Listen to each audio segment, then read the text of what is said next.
ఎర్ర ఎర్ర పారాని పెట్టి మమ్ము పాలించగా వచ్చే గంగోరెను కా తల్లి,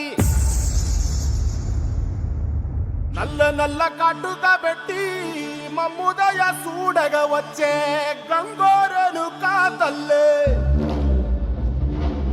కల్లు కల్లు గజలు కట్టి మమ్ము నడిపించగా వచ్చే గంగోరెను కా తల్లి.